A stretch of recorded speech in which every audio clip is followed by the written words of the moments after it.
xaalkiina waa ka guddoomay suldaanka guud wixii beeshii la aflakaadeeyey waa ka guddoomay laakiin hadalka Faysal maaha qof caadiga suuqa jooga waxa weeye waa guddoomiye xisbi oo xisbi qaranku leeyahay ayuu jooga marka hadalladu ku hadlayna hadalla loo dul qaadan karo ma yahay hadalla anshaxa ka baxsan buu ahaa hadalla kef buu ahaa aniga shakhsiyan wuxuu iga sheegayo waxba kama qabin aan waxa weeye kursi baan fadhiyaa siyaasaddinkii kalaana dee in la maago xaq buu leeyahay inuu ka caroodana ma aha saxaafadana kuma badniyo waxaan jeclaa waxa weeye aniga la maagi maayo waxa la maagayaa kursiga aan ku fadhiyo sida ay tahay haddana waxaan ku fadhiyaa kursi xisaanad leh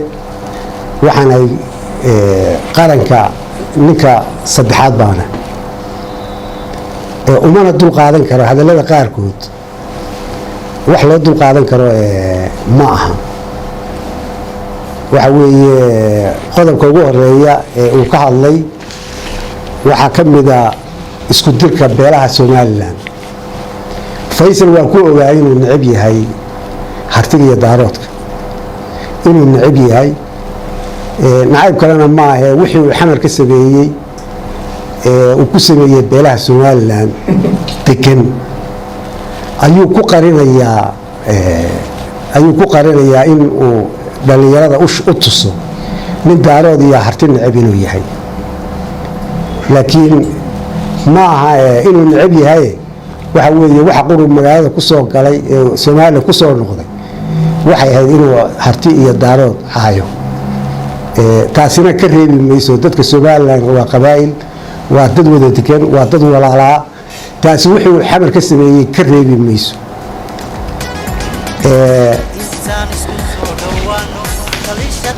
wuxuu yiri oo ugu weynayd waxa weeye wixii kale markuu wuxuu ka hadlay meesha la yiraaho Puntland waxa isku haysta madaxweynaha iyo madaxweyne ku-xigeenka is haysta waa wax iyaga ka dhaxeeya wax isaga ugu jira dhaxalkiisa ma ay jirin oo ka khuseeya laakiin fidno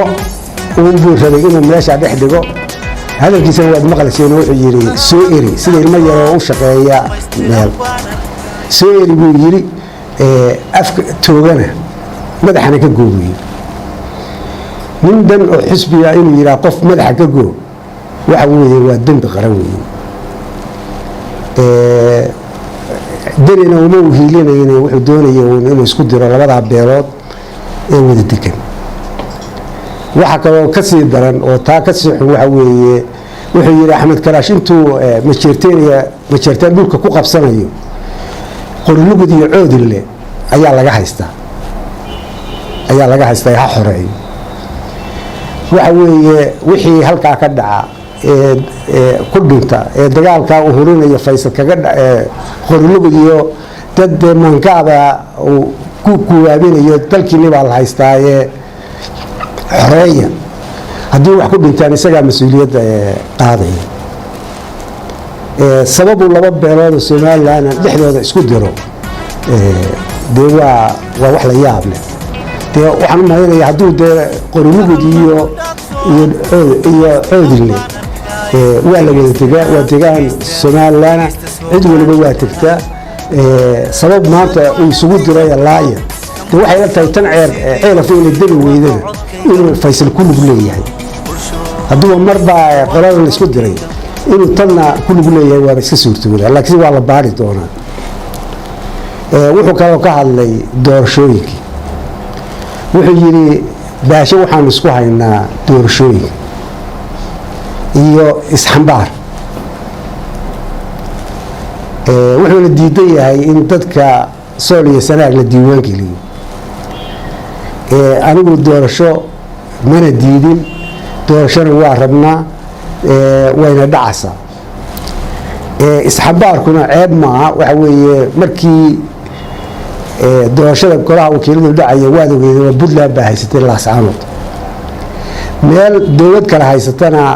doorasho lagama qaban karo laakiin wuu ogyahay golaha deegaanku in markii Puntland laga saaray golaha deegaanka toos loo soo soortay oo deegaanka la saamad fadhiya doorasho toos ay ku yimaadeen aniga Faysal doorasho iskuma hayno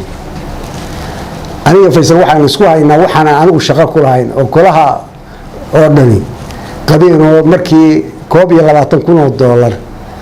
ayaa saddex xisbi mid walba $22,000 baa la siinayay si xisbiyada loo kobciyo ayaa waxa la siiyay $22,000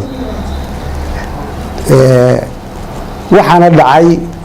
waxay ku soo beegantay markii kuudiyihu dalka haystay xildhibaanada waxa u muuqatay waxa weeye $22,000 xisbiyada la siiyaa inay ku badan tahay waayo xisbiyadu waxay leeyihiin subscription bay qaataan membership bay leeyihiin lacag baa soo gasha marka xildhibaanadu waxay karteen in kuudidi lixda cusbitaal wax looga gooyo boqolkiiba 50 in loo gooyo cusbitaaladan hadda leeyahay ambulance ma haystaan daawo ma haystaan in loo gooyo ta uu haystaa waxa weeye waa lacagta aniga lacagta de kama gooyin waxa ka gooyay golaha dhan bawti waxa kale ku jirta waxa weeye wuxuu magacaabay aniga iyo laba xildhibaan oo kale oo qora oo beel ka soo wada jeeda ayuu magacaabay golahuna waa 28 wuxuu leeyahay qabiil lama aqaan waa sheegaya haddii qabiil aqoon maxaa saddexdayada isku beesha maxaa uu leeyahay doorashadii bay hortaagay yaalad way dagalaado sharciga way dhinac martay marka wax lagu gartiyo ayahay dhahaylade wanaag kama dhaadhaco dadkeenana way dhintay cidnaba badagaysatee allahayow naga dhex taasina waxayna tusaysaa waxa weeye qabiiladu wuu yaqaan oo qabiilhaan saddexdeeda noo soo socday saddex ciida gale ku jira muu soo hadal qaadin marka waxa weeye wax kale isku haynaa ma jirtay lacagtaas la gooyay hadii ilaahay idmana miisaaniyada soo socotana waa la wada jaraya mid qodobka labaad ee ugu xun wuxuu yiri dadka nala jooga dadka nala joogaana uu jeedaana waa hartina cidna lama joogo ninkii aan la joognayo lagu fasax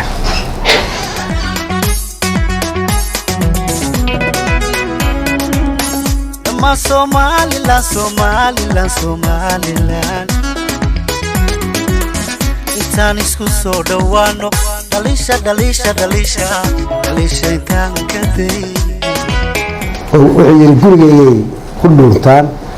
anagu ma ogin kuwa guriga ku dhuumanaya laakiin cid baan ballan dirtoona waxaan ogaan doonaa nimanka hartiya gurigiisa ku dhuumanaya marka waxaan u sheegaynaa Somaliland waxa weeye 40% dalka Somaliland annaga leh cashuurteeda cunaan anagu cashuuraan cunaa ma jirto waxa weeye cashuurta Somaliland waa la wadaleeyay waa u shaqeynaa hadii cashuur la cuno Faysal wuxuu qabto 29 sano cashuurta dalka ayuu qaadanay waliba waxaan hubaa lixda maamul ee Soomaaliyana inuu tabaanada laga beero uu cuno waayo madaxweyne kasta uu la kulmaa oo soori ka soo qaata dani waa ugu dambeeyay markii ugu dambeeyay la doortay safarkii dib ugu baxay dib ugu kaga tagay oo yiri waxaan u tagayaa dani baan u tagayaa Axmed Madoobe u tagay Sheekh Shariif u tagay farmaajo u tagay Xasan Sheekh u tagay marka isagu tabaanada islaamaha hargeysa qura ma cunee waxa ugu darsan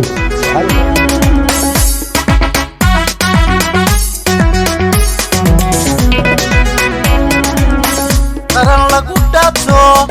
dhamaystiran baan arkay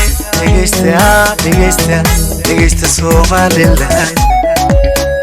shay waanadayda dhugo dambalkan ku sidiyo dhawaaqa codkayga maqal bulsho dhawaaqa codkayga maqal marka haddii tabaano cashuur laga cunayo isagaa cuna marka waxaan u sheegaynaa waxa weeye annagu Somaliland haddii cashuur la qaadayo waa u shaqaynaa shaqadaanu qabanaanuna ku qaadanaa isagu 29 kaas weligii xafiis ma fadhiisan intaana lacag buu cunayay safar kasta oo baxo xukuumadda ka bixisa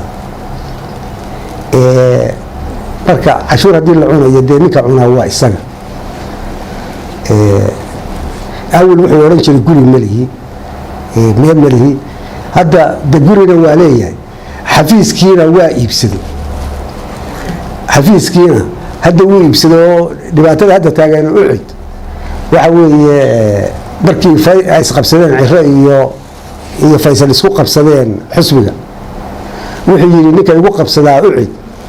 waa nin igu qabsaday waa nin ninka la yiraaho Mansuur ku qabsaday hudaalka ku qabsaday Cabdiqaadir inuu hudaalkiisa ku qabsaday balkiiba haddana gurigiina iibsaday gurigii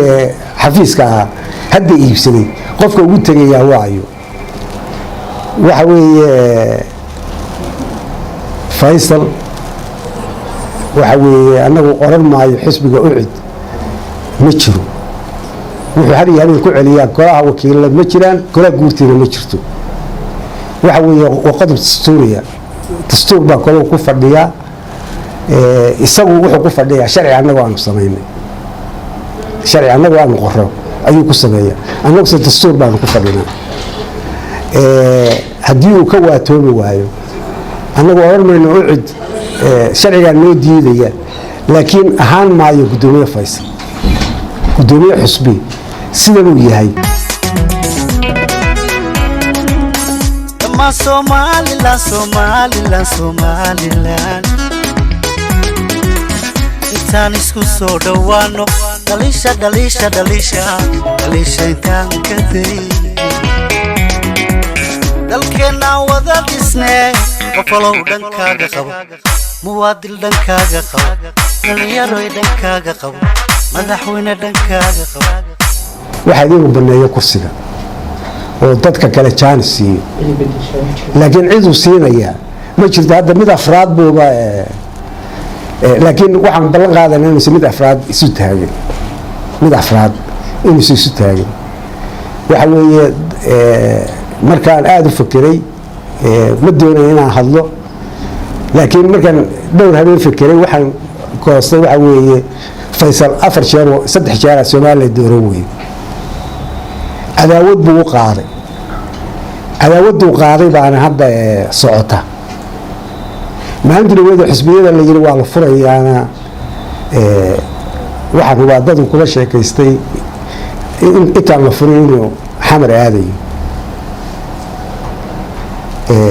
Faysal sidan Soomaaliya lagu wada joogi karo waxa weeye uu kala kaxaynaya way isku diraya fidnu la taagay maalin waxa ay dib u hadlayay wuxuu soo qaatay khulafa raashidiintii wada wada dhar cad intuu soo qaatay wuxuu yiri yeeytan kale iska daay maalintii labaadna waxaan ku hadlay marka waxaan ii sheegayaa waxay saxaafadda ka wax lagu gartiyo ay haylade wanaag kama dhaadhaco dadkeenana way dhintay intaba badagaysatee allahayow ku hadlay marka waxaan ii sheegayaa waxay saxaafadda Faysal Cali Waraabe uma aqoonsanin inuu gudoomiye yahay laakiin xisbi ucid waa jira oo sharciga aan diiday wixii dastuur jabin buu ku jira dadka Soomaaliland buu kala sheegay inay kala yihiin dad kale iyo dad la jooga isaga ka jawaabi doona dadka la jooga cidda ay yihiin Somaliland dhisaan isku soo dhawaano dhaliisha dhaliisha dhaliisha dhaliisha intaan ka dayn dalkeena wada dhisnay qofalow dhankaaga qabo muwaadil dhankaaga qabo wax ku qaybsan ama dal Soomaaliland la yiraahdo la wada leeyahay oo aan nina martin nin kale uga ahayn ayay noqon doontaa marka aad iyo aad baan idin salaamayaa haddaad su'aal ay weydiinaysaan aabarnayn dhegeysta Soomaaliland